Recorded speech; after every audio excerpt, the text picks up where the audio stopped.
Good morning, and welcome to the Viktor Frankl Institute of Logotherapy's 24th World Congress, Building Bridges of Connection. When we chose this topic, Building Bridges of Connection, we were hoping to encourage participation and interaction from all areas of the world. Little did we know the turmoil the world would be experiencing on this day. It seems anger, hostility, prejudices, chaos, and so on continue to rise to levels not seen in decades. However, in spite of this, there is good. My prayer is the next 3 days allows us to build bridges among those individuals, as Dr. Frankl described, as decent, in spite of the anguish many are experiencing caused by the indecent. Most of us are familiar with Dr. Frankl's quote. There are two races of man in this world, but only these two. The decent man and the race of the indecent man. Both are found everywhere. They penetrate into all groups of society, and no group consists entirely of decent or indecent people. I would like to add to this quote another that was shared with me from the Vienna Institute. So said, if we want to build a bridge from human to human, and this is also true of cognition and understanding, then the bridgeheads must not be the heads, but the hearts. But cognition in this translation should not be limited to knowledge only, but should include a sense of recognition, of insight, that allows us to deeply see another, to see each individual as a decent person, regardless of race, ethnicity, gender, religion, beliefs, or culture.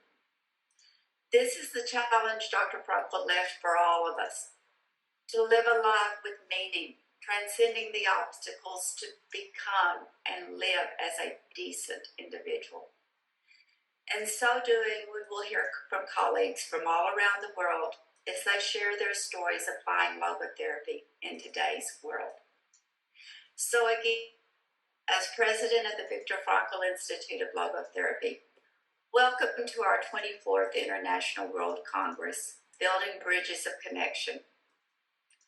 Although it takes the dedicated work of many individuals to make this Congress happen, and I know as I mentioned some, I will leave out many more, I would like to publicly thank the following individuals. First, we have two sponsors that have provided support to allow this Congress to happen. Greg Clark, who provided a generous financial gift to support Dr. Frankl's work as a tribute to his late wife, Joanne Clark. Thank you, Greg.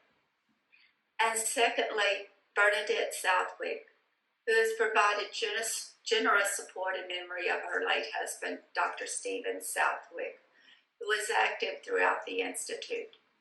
As a gift from Bernadette, each of the registrants will be receiving e-copies of the third edition for Resilience, the Science of Mastering Life's Greatest Challenges. In addition, I'd like to draw your attention to the World Congress homepage, where we are honored to have received a letter of greetings on behalf of His Holiness Pope Francis. And finally, to the committee that has worked tirelessly to make all of this come together, a heartfelt thank you. Dr. Jared Bishop, who served as our chair, has made all of this happen. Memda Osbert, our tech guru who saves me in the Institute more times than I can mention. And Sabine Indiger and Nancy Liscano, who worked tirelessly on the proposals, the meetings, the scheduling, and so on. Thank you to each of these. Finally, I'd like to spend a little bit of time on some housekeeping tasks. A quick reminder that if you've signed up for continuing education credit, session attendance will be automatically tracked. You will receive a CE certificate within a couple of days after the Congress.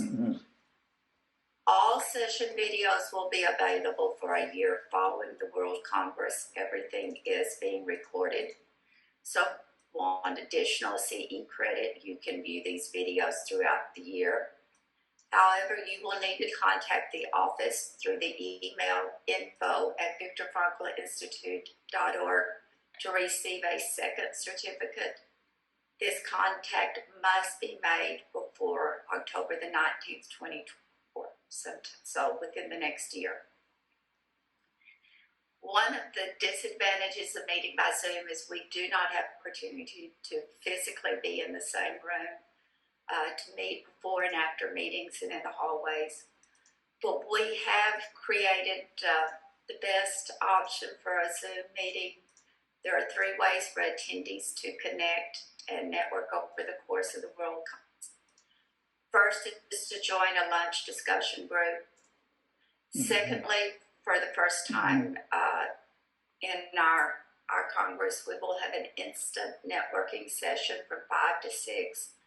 This social hour will allow us on today and tomorrow to be randomly connected with another attendee for about 5 to 10 minutes. And then you move to meet another logotherapist.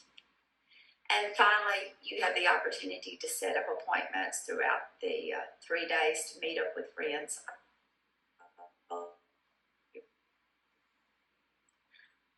At the beginning of it, we'll have additional updates.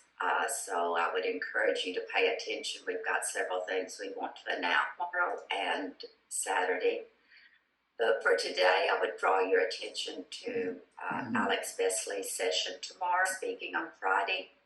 This is an interview type of session where he will speak and share his memories as the grandson of Dr. Frankl.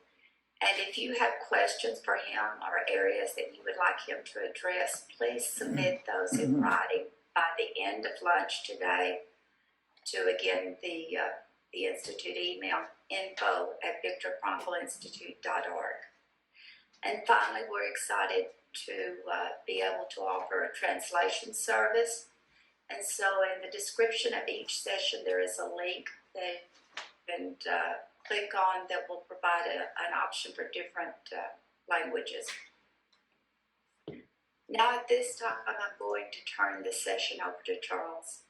And as I do that, he will be introducing Dr. Wong, but I want to say I'm so excited and thrilled that Dr. Wong is here. I have learned, I think anyone in this much from his writings and his podcast, and so I'm absolutely thrilled to have you as our keynote for the 24th World Congress. Charles. Thank you, Cindy. Nice opening. Welcome to the World Congress of Logotherapy. I have the honor and task of Dr. Paul Wong, and I would just like to ask, how many people do you remember when you first met them? What about 36 years ago? Paul Wong made an unmistakable first impression. I first met Paul at the World Congress in Dallas in 1997. He presented a concise presentation with bullet points that synthesized the concepts of logotherapy. He didn't stop at the World Congress. He kept going, founded the International Network of Personal Meaning, started a journal, and began to hold conferences, the 11th one of which was in 2021. Some people have called him the Energizer Bunny of logotherapy. And indeed, he has amassed a remarkable record, being named Professor Emeritus of Trent University and Trinity Western University. He's a fellow of the American Psychological Association, the American Psychological Society, and the Canadian Psychological Association. And as I mentioned, he's the founding president of the International Network on Personal Meaning.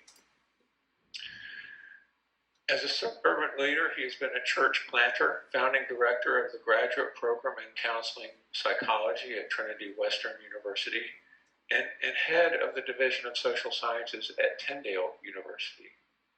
A prolific writer, 8 books, in more than 200 refereed journal articles and chapters, and is one of the most cited ologists in areas related to the positive psychology of suffering. And I can say, as the editor of the upcoming Logotherapy and Existential Analysis proceedings of the Viktor Frankl Institute of Vienna, I had the pleasure of editing principles for that book, which will be coming out within a few months, either late 2023 or early 2024. As an internationally acclaimed leader in existential positive psychology, he has been invited to give keynotes and workshops globally and speak at major universities such as Harvard and Carnegie Mellon University. I want to welcome Paul Wong. Thank you for joining us, Paul. I'm very, very happy to be here today. As Charles mentioned, the last time I spoke at the Congress was more than 30 years ago. That was a long, long time. So I'm very happy for two reasons. First of all, I almost died I'm in hospital for tripping at the doorway and fell face down. I still have a little scar on my forehead. But God has spared my life so that I can be here today. For a few days, it was kind of a touch and go, and I did not know whether I can be ready for this. But now here I am. Secondly, I'm most grateful for Cynthia and her team for inviting me. This invitation is of historical significance. And for those who are familiar with my departure from the Congress 3 years ago, will realize that Cynthia has done something courageous and honorable by inviting me back to the Congress. So thank you, Dr. Cynthia Wimberly. Now I want to begin by challenging you to think about what are the two most important discoveries made by Frankl. Now, Frankl has been known for his logotherapy, but more specifically, I want to suggest two things. Frankl reminds us that we're Homo sapien, but also Homo patiens. The first point is our intellect. Our intellect, that our desire to be like God, that are responsible for most of our sufferings. So therefore, Frankl has the courage to say that the human problems are mostly spiritual problems. Therefore, they require a spiritual solution. So the second point is related to the first point, is that because the human ego, the human desire to be like God is so strong that nothing less than the spiritual power of self-transcendence can overcome the human evil, the pride. So therefore, most psychologists do not want to get into the spiritual realm. So as a result, they do not realize what a spiritual giant Frankl is, and why his solution is more effective than the cognitive behavior solutions from positive psychologists. There's a lot of support for Frankl's suffering hypothesis. First of all, there's the evolution theory. Super evolution theory, brain theory says that we are able to think about our own death. We are able to think about ways of killing ourselves or killing each other is because of the intellect.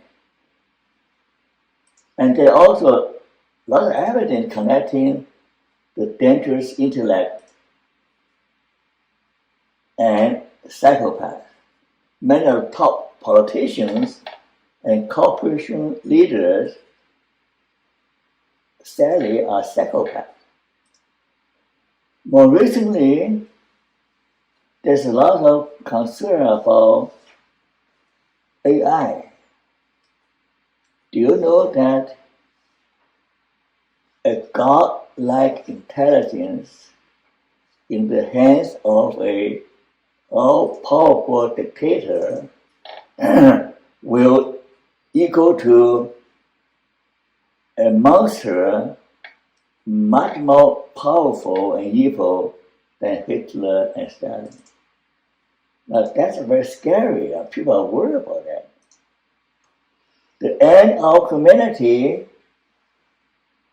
might be caused by exactly what Frankl predicted. Powerful intellect plus powerful military power. And he experienced that himself in the hands of Hitler. And he knew what man could do given godlike intelligence and the ability to create powerful weapons. Finally, this view is supported by both Buddhism and Bible Christianity. We know that God made us to enjoy life, to enjoy the planet Earth. Instead, Adam and Eve want to be as intelligent as God. They choose to rebel against God and to be intelligent, smart, and do their own thing. The result is human tragedy. The result is the beginning of fear, shame, and guilt that have been haunting us for a long time. Buddhism has a similar idea. For example, Dalai Lama says that we suffer because of our ignorance of not knowing the truth. We think we know everything, but we don't know that we are just temporary. We're just part of nature, part of God's creation. Secondly,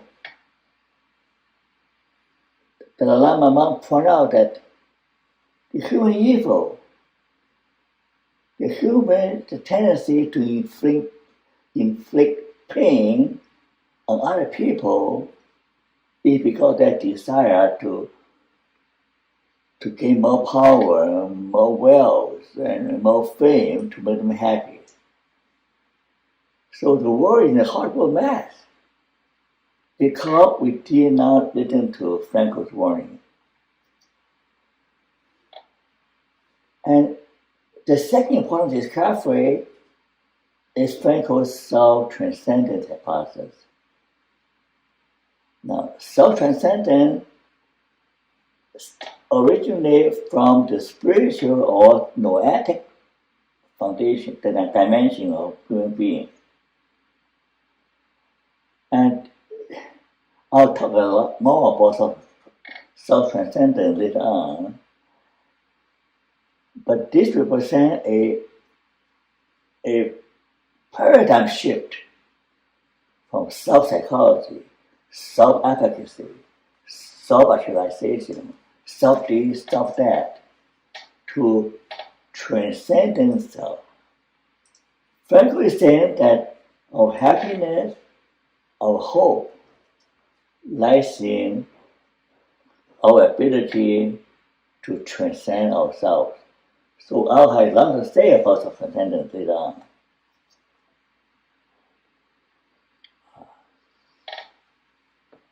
If you want to know Frankl's theory, you also need to know something about Frankl as a man, as a human being.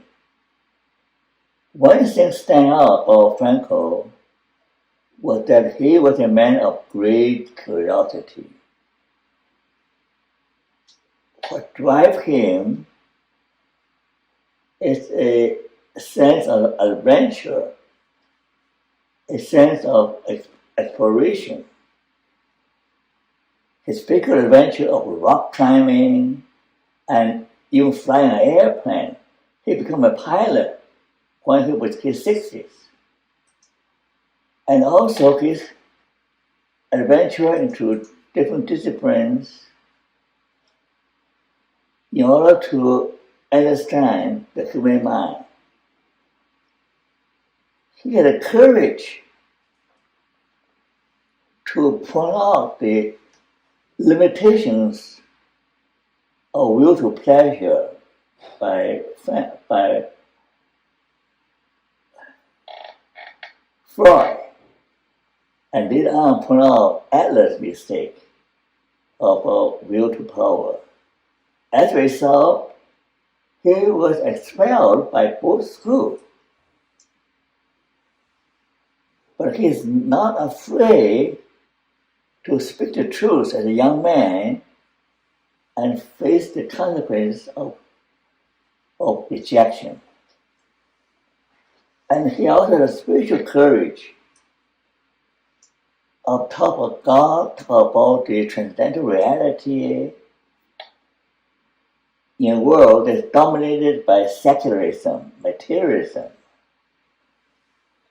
Finally, he had the moral courage to do what is right, to save life. And, for example, people criticize him for compromise with Nazi, but it's easy for armchair critics to say that. But in those situations, Frankl had courage to make the necessary compromise to stay alive, to save people's lives as a doctor, and save his own life in order to finish his book.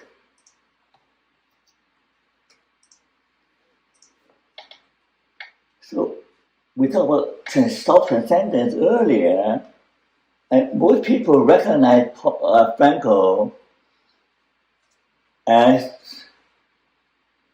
the one who created or pointed out the importance of search for meaning as the human being's primary motivation, not some secondary motive based on other stuff, but a primary motivation that characterizes us as human beings.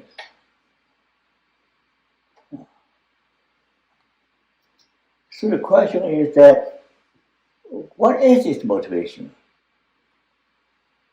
What is this primary motivation? Frankl pointed out that it is something that is something that's future-oriented, pulled us by the goal of finding life's meaning, finding life's significance. It is a force that lying ahead of us to be fulfilled. It's not pushed by drive like hunger and thirst. But Frankl, most logotherapists believe that meaning seeking can only be pulled by future goals.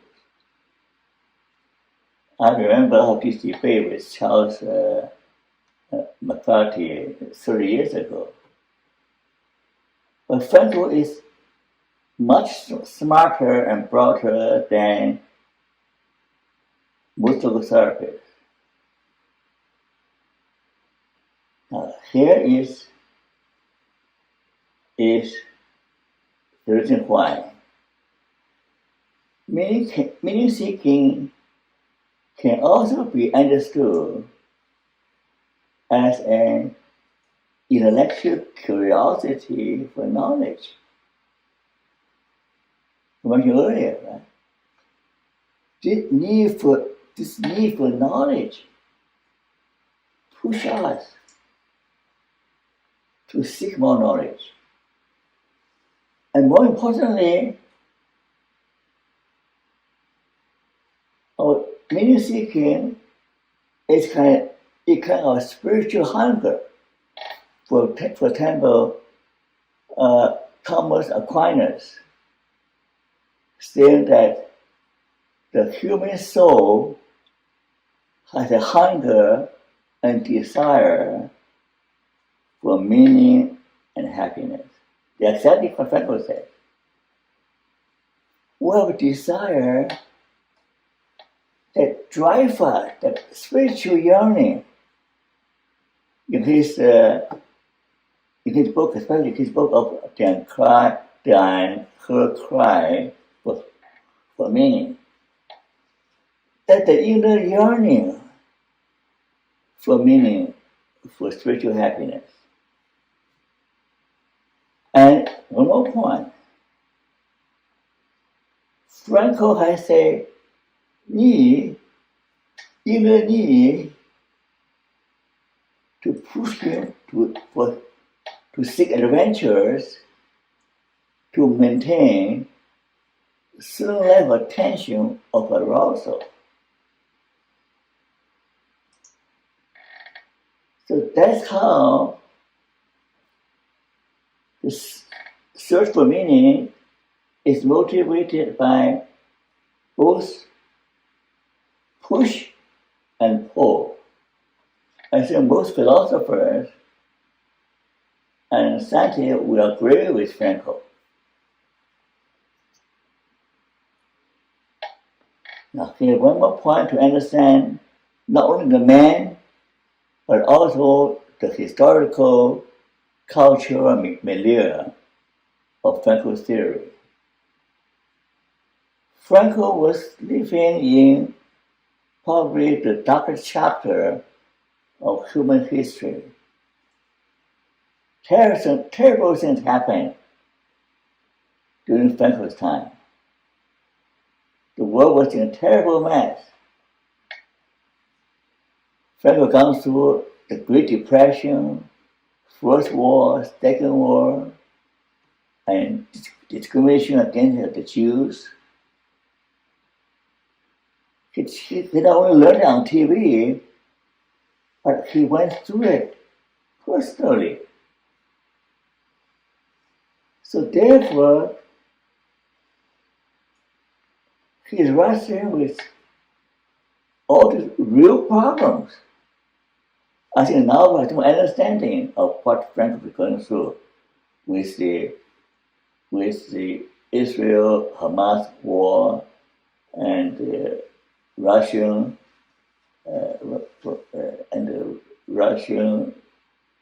against the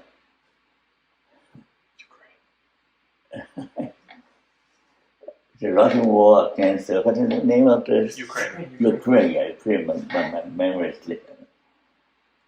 So we witnessed all that.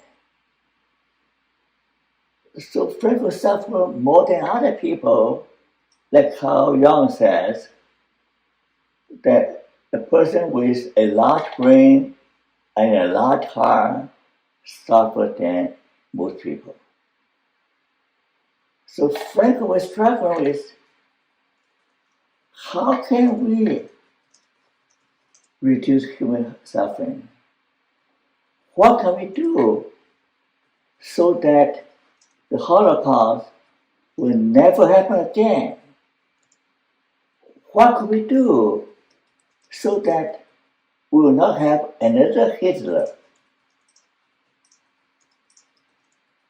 So he was primarily motivated not by seeking personal happiness, as I said, as part of psychology is like to pursue. Rather, he said that if we do not solve the problem of human evil and human suffering, all the human efforts, all the endeavors by parapsychology to find happiness will be hindered and limited.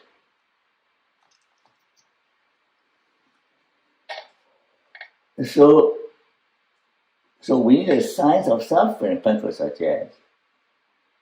And it is all kinds of suffering right here. You can see for yourself in more detail. And here's one thing we may suggest. Most people tend to think about suffering as physical, but Frankl knew better. He knew that the invisible wound to one's heart and soul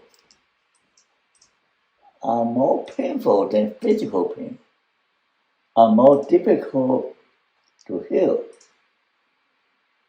And also, not only our heart can be broken and wounded by love, but our soul is constantly haunted by ultimate concerns such as death,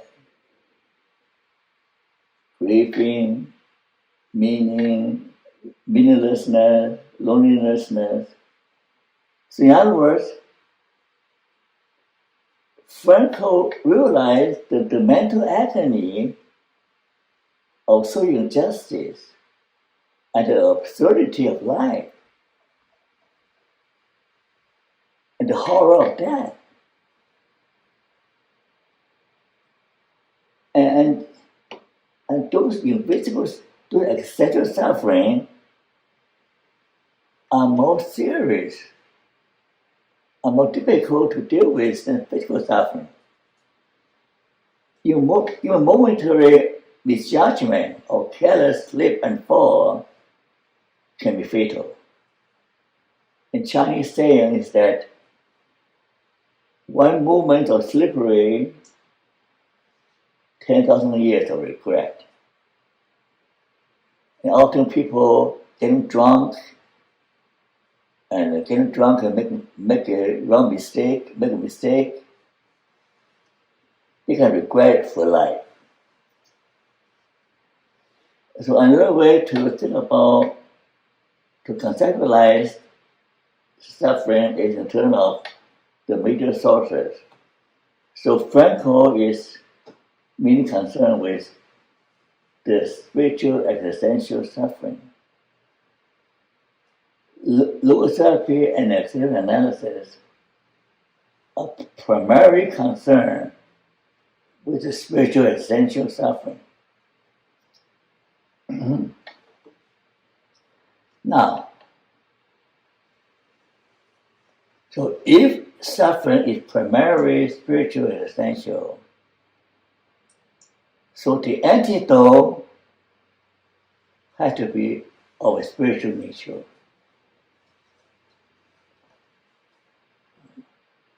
So Frankl come up with solution, not cognitive behavior or medicine, but meaning. the transformative power of meaning, only meaning is powerful enough to transform suffering. That there are many, many ways. Meaning, suffering is the only connection to meaning, happiness, and all things positive are connected to suffering. Do you realize that? Suffering is the foundation for happiness, well-being, and flourishing. That is the point that positive psychology could not wrap around their head. Yes, suffering is the thing, the foundation that links to all things positive. For example, the very search for meaning because of suffering is in and by itself is a source of meaning. Do you know that? The source for meaning is by itself a source of meaning. Most psychologists don't realize that. Secondly, meaning is suffering needed to awaken us from our shallow, meaningless existence. Awaken us from our selfishness. Awaken us from our blind spot. Awaken us from folly. So all part will change. The beginning of human transformation is from a rude awakening. Boy, I can't go on like this anymore. I must change. You want to know change? That will be the end of me. I've seen many clients do nothing about change, do nothing about seeking professional help until their suffering was so severe that they cannot endure anymore. Thirdly, most people do not realize, they talk about it, but they do not realize that the ability to endure, to accept suffering, is one of the key virtues for flourishing, for resilience. How we get that endurance? For my years of research with animals, with humans, we cannot develop endurance, cannot develop fortitude only by paper and a pencil exercises. We can only develop endurance by going through suffering, by surviving suffering, by overcoming adversity. There is no shortcut.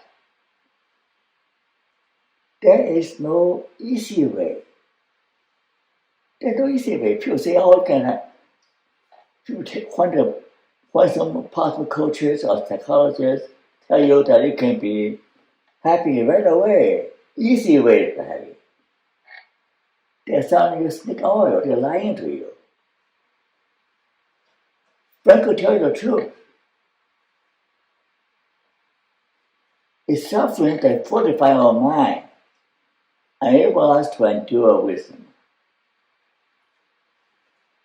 And then meaningful coping, deepen our capacity to cope with all kinds of suffering.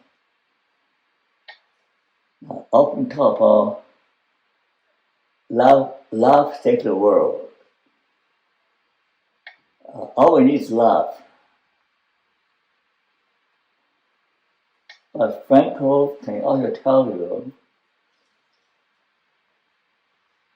that love brings you the greatest joy and blessing, but can cause you the greatest sorrow, the greatest pain when there's separation, when there's death, and when you're aware about their well-being. So I've just written a paper that the true nature of love is suffering, is sacrifice for the loved ones.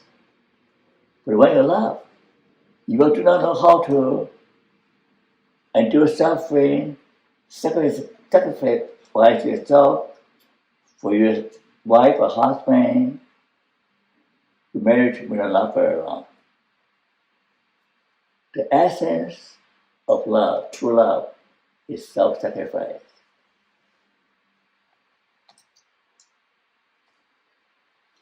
Now here, another thing people do not understand. I have this dialogue or debate with positive psychologists. They cannot think but that there are two kinds of thought making search. There is one kind, they say. Search for meaning and make meaning, there's only one kind. What do we talk about? The distinction is very important. Let me explain to you. The first kind of search meaning is the primal scream for help, for justification. Why me? Why God? Why love so unfair? What do I deserve all that injustice and unfair treatment? Down the ages, since the beginning, this is primal scream is for pain. Primal scream is not out of joy. The second kind of meaning is the unheard cry for meaning out of existential vacuum. That's very different from the first kind, because that is when lives are going good. When you can have all the sex you want, all the food you want, all the money you want, all the enjoyment you want. You got bored. You're still not happy. You want true fulfillment, true meaning. Then you find that you this unheard cry for meaning sounds like, oh, why life so boring? Why the same thing over? What do I have to go to work? Repeating the same thing over and over again. Why do I have to face the same person over and over again? So it's the unheard cry for fulfillment, for meaning. So existential vacuum is out of boredom, out of disillusion,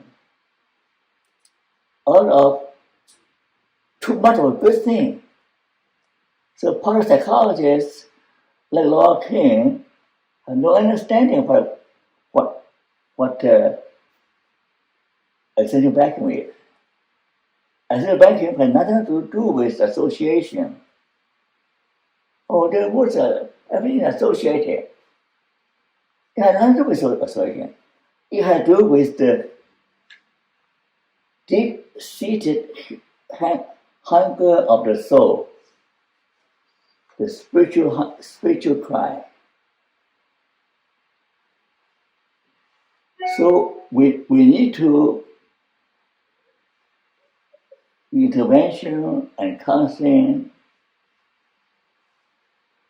different approach needed for the primal scream of the pain and the unheard cry for me.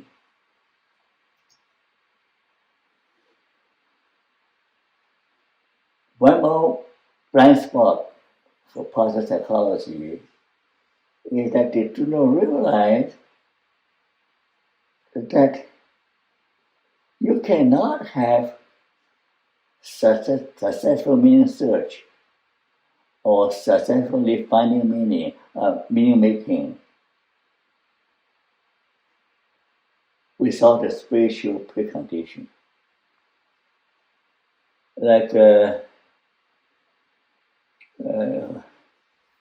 Crystal Park's theory of meaning seeking and meaning making is basically based on a cognitive understanding.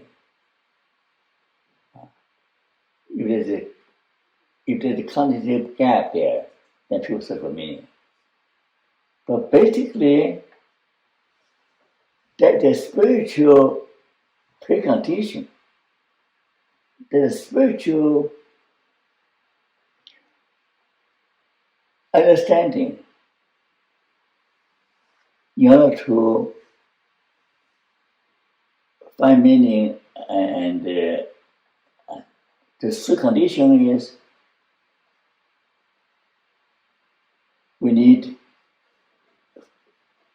reasonability. We need to decide to search for self-transcendence, and we need to believe that life has an intrinsic and ultimate meaning. My time is running out. I will go to question. Now, here's an important thing. Most people understand responsibility, but they don't understand responsibleness. Responsibility is simply come from freedom of choice. I'm responsible for my life. Children will argue with parents. I'm responsible for life. I do anything I want. They have to understand responsibility. Someone will say, you're wrong. You cannot do anything you can do anything you want. In fact, as a child, Frankl recognized that it's wrong to ask, what's the meaning of life? What do I get from life? How are we happy? The wrong way to ask questions. The right way is to answer life's demand on you, to answer God's demand on you. Life or God is asking you, man, young lady, what are you going to do with your life? What are you going to do with this only life you have on earth or in a situation? Man, what is the right thing to do in this particular situation? Responsibleness means we, as human beings, as finite human beings, as creatures, we have to answer the demand from life, the demand from God, the demand from our conscience. What do you do about your life? What do you do about your situation? So I've been arguing with Marty Silverman. I said, vulnerability is the matter virtue. Why don't you include vulnerability as a virtue? So they couldn't understand that either. I have to hold a bit faster because now here is something important. This is adapted from Frankl's original graph. So this is important because everybody focuses on meaning and happiness, pleasure, and success. But Frankl say, now you guys are chasing after the wrong thing. The holy grail for happiness and success is not happiness and success, but meaning. Wow. This is a dead end. You need to do a mental shift to meaning, because without meaning, the best you can have is a shallow life.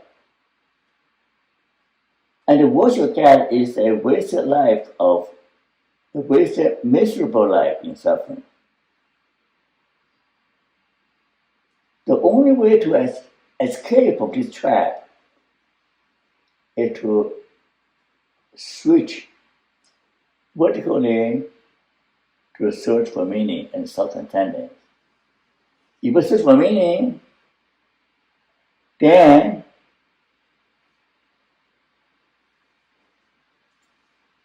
it's a win-win situation. If everything goes well, you have an ideal life. You got everything. But you have just an ideal life. But even when things are going wrong for you, even when your faith is like Van Gogh. Van Gogh, he cannot sell a single painting in his life. Your faith is such that you have a life of poverty, of rejection, but can still live a meaningful life. That's a discovery now. Suffering and happiness not opposite to each other. You can suffer and have a joy or meaningful life at the same time. You have meaning, then it doesn't matter what's. As an old man, I go through all kinds of suffering every day. But I still enjoy myself because of meaning. Now that is the overview. You see, this is the spiritual foundation. And this is meaning seeking and meaning fulfillment. Meaning seeking is not only has a motivational part, but also has a cognitive part. The will to meaning seeking, and the cognitive part is the meaning mindset. Meaning mindset can turn hell into heaven, tragedy into triumph through meaning transformation. And finding meaning only to the extent that someone is living out his self-transcendence of human existence. He cannot become a true self, and he cannot find true happiness either. Self-transcendence represents a paradigm shift from others to self. This is my diagram of, and this is ways of increasing. And here is my summary of a psychology of depth, height, and breadth. So Frankl is the father of essential part psychology, which represents the future. So today I can only hitting the highlights of Frankl. If you find out more details, you can take my course on Adventure with Frankl. Okay, thank you. Thank you for listening. Okay, I'm done for questions. Dr. Wong, thank you so very much for each of the presenters, but especially for you. Consider submitting this as an article for the forum. There's so much information there and so much I learn each time I get to hear you speak or read your information. A couple of things that I think stood out to me is the statement you said that, Dr. Frankl was in a terrible mess. Life was full of evil and suffering, and I look at what's going on in the world today, and unfortunately it doesn't seem we'll have moved past that. I guess we make mistakes, and it's those invisible ones they're the most difficult to heal. As Lillian and I were talking just a little bit before the session, we now have so many young people dealing with not only the physical wounds, but the invisible wounds. And so perhaps that is our challenge as logotherapists, to take what you've shared and be able to help with healing the young. So that's why I emphasize life education or part of education. Frankl's idea needs to be taught in high school, in primary school, and also we need to find some way to change the cultural narrative. Right now, the culture, our secular culture, favor the shadow stuff, money and power. But we need to find a way to change the discourse, the narrative that about Frankl's two main discoveries. Let's deal with that first. The other stuff will come later, logically. And also, we need to talk about a new model of behavioral economy. In us, more consumption. But think about nature, how to be good stewards of the planet Earth, how to be good stewards of our gifts. And the best happiness to use our gifts to care for others, to serve others. We need to talk about these ideas. And in school, in discussion, I'm doing that in social media. I hope more people can join me on this existential movement to say that, look, stop being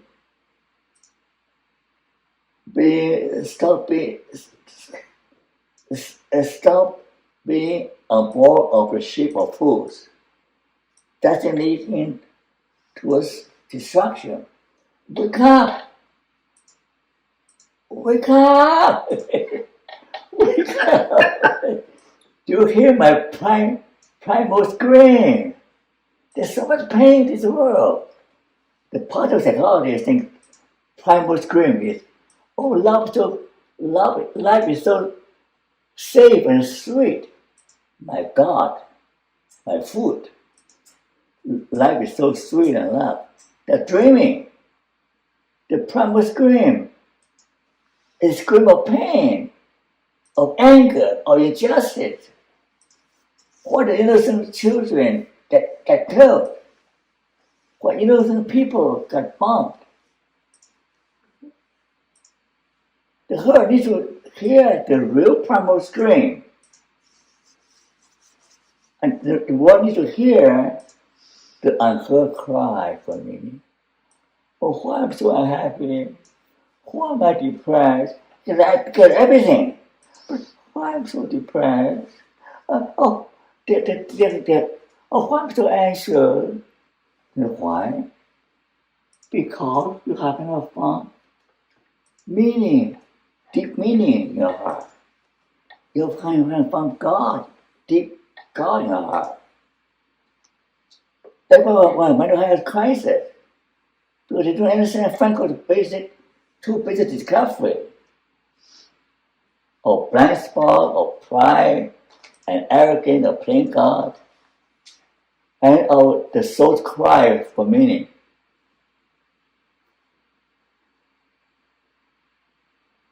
And all we have to do is see anything on TV, on social media, in the world, outside the house, sometimes inside our homes. Yeah.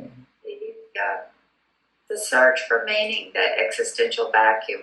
Yeah. I can remember, the very famous psychologist, Laura King.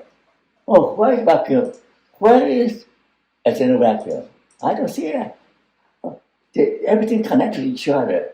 Of course, in nature, everything connected to each other. But in human life, we're in chaos. Life is a mess. There's no pattern, no association. Life is a mess, horrible mess. Where is the vacuum? She had no concept because her life is too comfortable. And until one day she found out that she might have all the fame, everything, but deep down in her soul,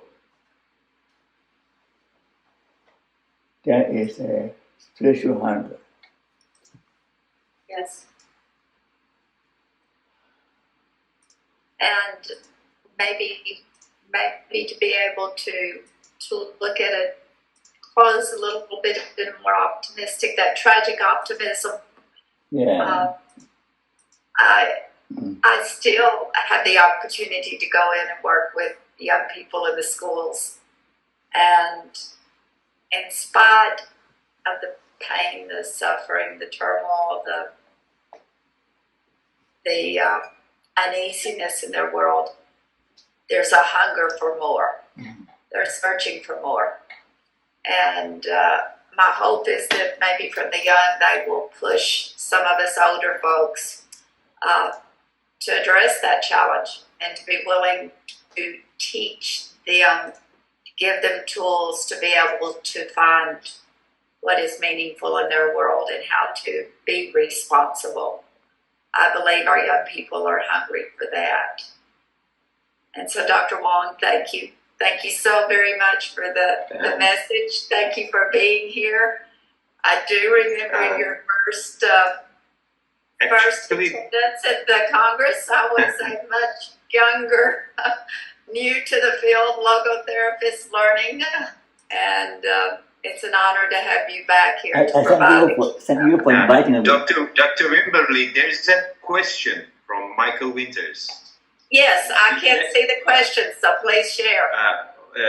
He asks, what specific advice to clinicians would you provide, given the theoretical presentation you provided today? That was the question of Michael Winters. So what's the question? Let me read it again. What specific advice to clinicians would you provide, given the theoretical presentation you provided today? My advice is that we need to understand logotherapy, we need to have a big picture. And also remember Frankl said, logotherapy was not written in stone. It can evolve. So I'm trying to expand Frankl's idea. I'm very faithful to his idea, you can tell.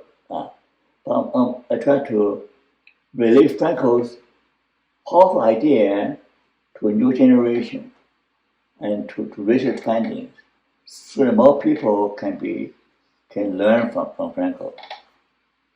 So therefore, my advice is that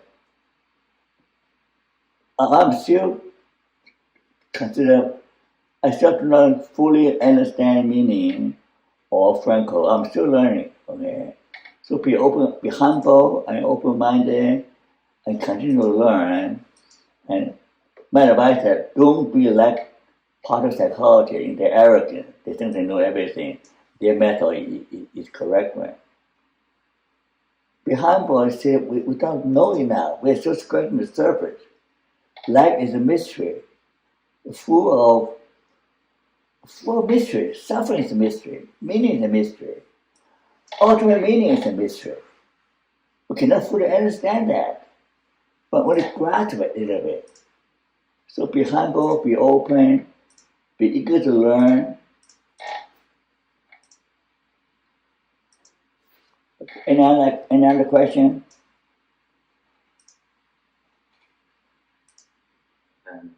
That's all I can. We do have a couple of minutes still in the session, so if someone does want to put a question in the chat box, Linda, I cannot see that chat, but perhaps you could share if there is another message that question. Anyone else?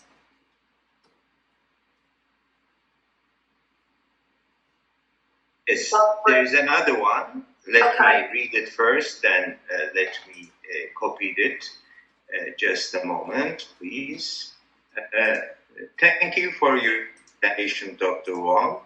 Hope is the antithesis of nihilism, and cynicism and indifference. Dr. Wong, what do you personally hope for in the midst of our current challenges? Roger Russell's question. What is my... Can you repeat the question again? Sure. Thank you for your presentation, Dr. Wong. Hope is the antithesis of nihilism, cynicism, and indifference. Dr. Wong, what do you personally hope for in the midst of our current challenges? Roger Russell's question. Okay.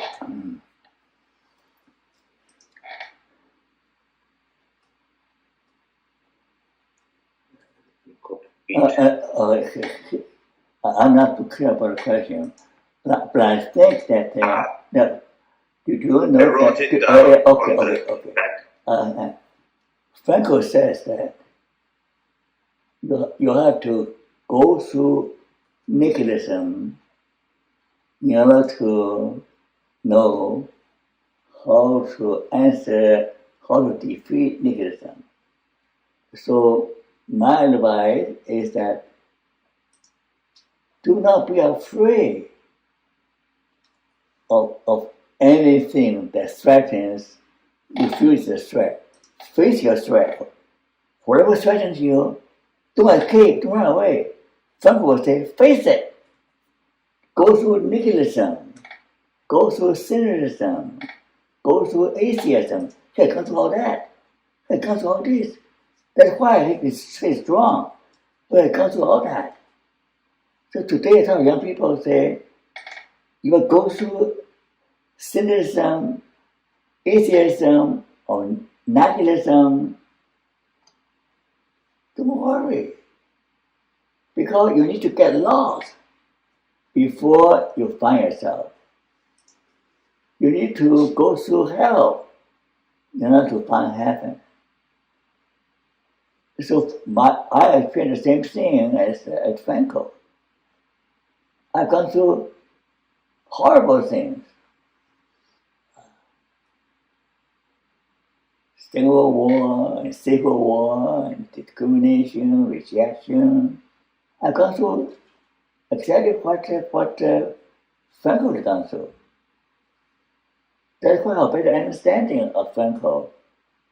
Because by going through that, you become more mature. You become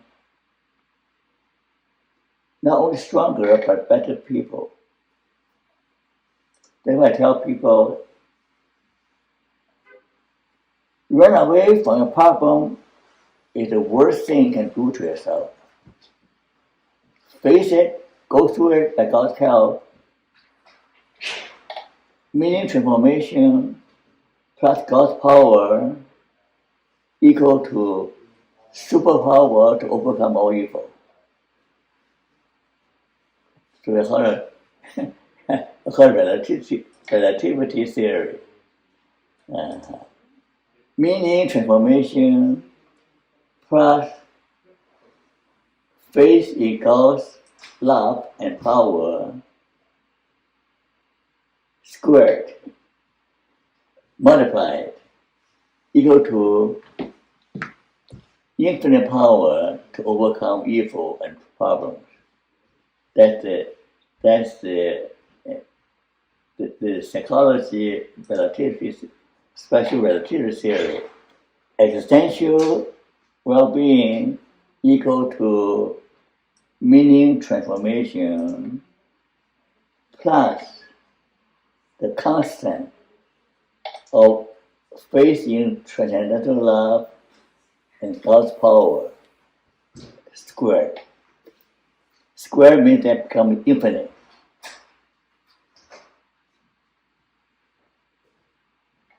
With all human limitations, with all the human bondage, we need superpower to overcome.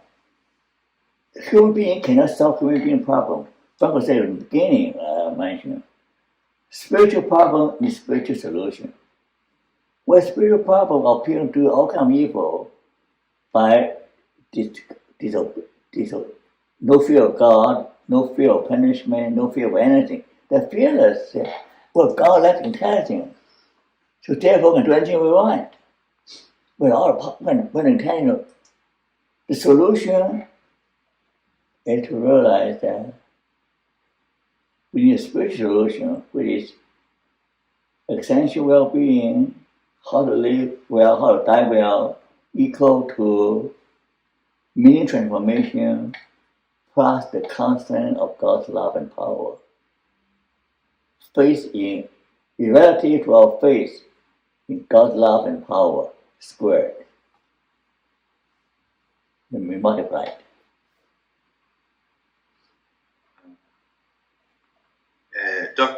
The question from Rodney Deezer. You mentioned that positive psychologists such as Martin Seligman do not recognize the concept of responsibility.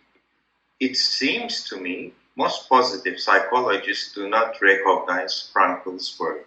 Any thoughts why this is so? This is very simple, very simple. They are, I don't know how to say it, they are too many reasons. The first reason is that they're arrogant, they're too arrogant. I don't know why they get the idea think that they have all the answers in the world. They don't need to learn from anybody. They don't need to learn from Frankl, they don't need to learn from Paul Wong, they don't need to learn from the Bible, they don't need to learn from Roger, they don't need to learn from Marshall. In the beginning, even now, but that's so many of them are so arrogant. They think that research can answer all the questions. They talk about fascism, fashionness. I use facts, dataism, they bring on data. But they don't remember, they don't realize that data are created by people with limitation, with how many scientists have been caught fudging data? How many people have been retracted because of confirmation bias, because of the demand characteristic of the research? How can I trust my life with limited human beings, young people in the university, Eiffel Towers. Check out, how do I trust my life? With Eiffel Tower young psychologist, I know very little about life, know very little about suffering, and talk about happiness, talk about success, and based on the research. Oh, never. It's full of the arrogance. Secondly, they think anything old is outdated. But some of the time-tested wisdom and science and the finding and theories last for a long, long time.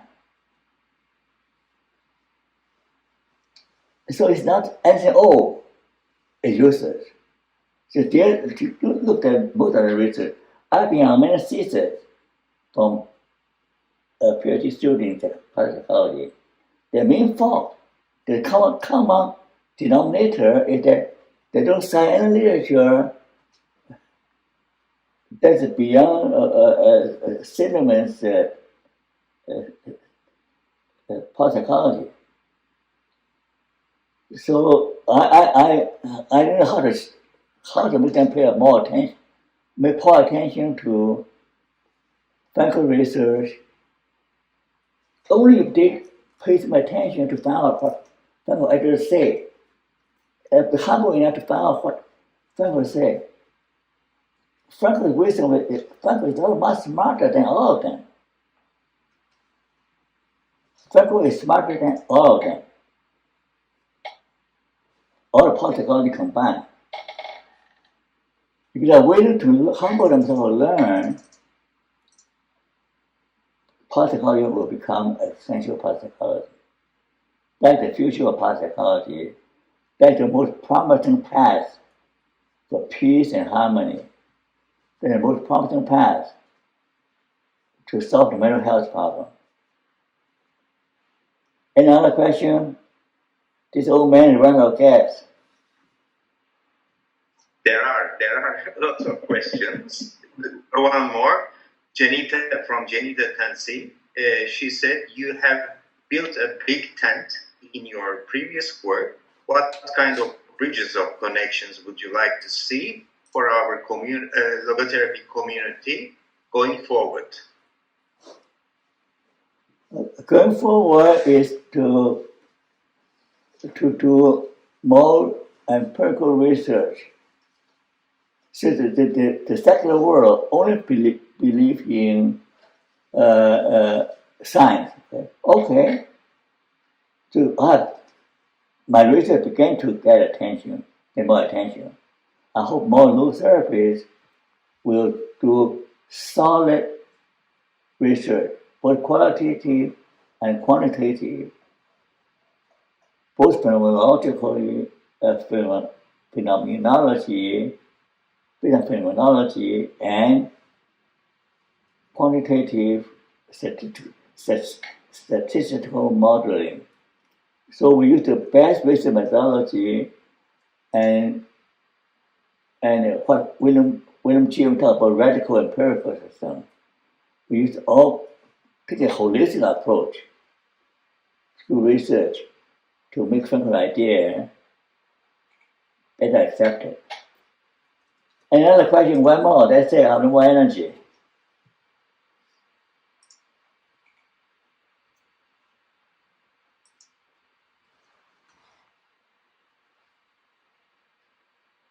I'll pick one. Yeah. There is another one. I'm back. Go ahead, Victor. From Doreen Francis. Thank you, Dr. Wong, for your deeply insightful representation. What is one thing that we could do to spread Frankl's teachings? I'm an old man, so right now I'm trying to teach. So my dream is to train 1,000 people. Train 1,000 people to really understand Frankl's ideas, and really know how to do research and to help people. So that's why what I can do is, so I have a course coming up in November. in the first course, first module, and five modules, where you can see my research, my explanation, my expansion of Frankl's profound, insightful concepts, so that more people can understand, more people can apply. So take my course, and so you can carry on when I'm gone. I'm 86. What do I expect? I'm willing to. I could have died a few days ago. Honestly, the old man fell down full head on the floor. My mother died from the fall. My brother died from the fall. Many of my classmates died from falling. God spared me so that I can train more people to carry on.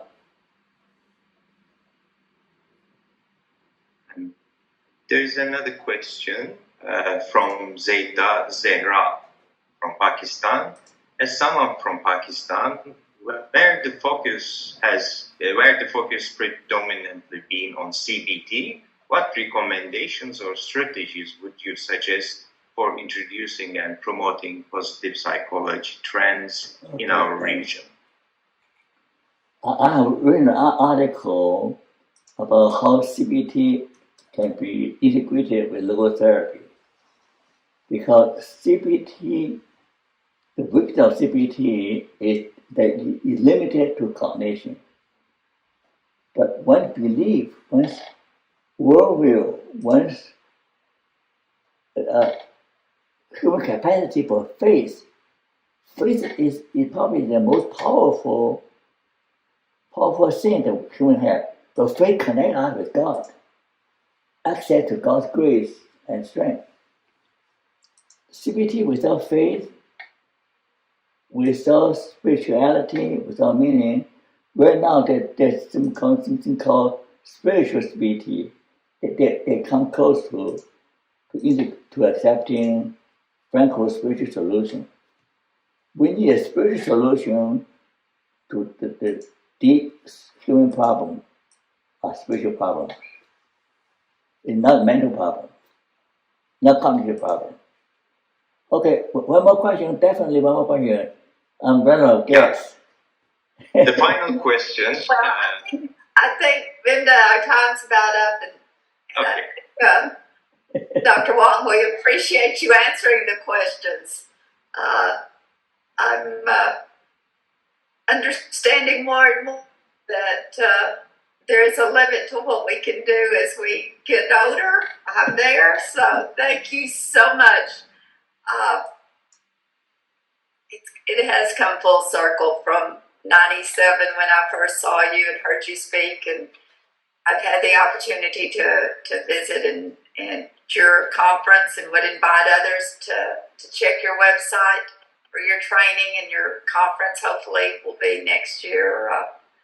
The world we live in is still chaotic and still so much unrest, so much pain, so much suffering, but I do believe there is hope. Maybe that's the Logotherapist Foundation. There is hope.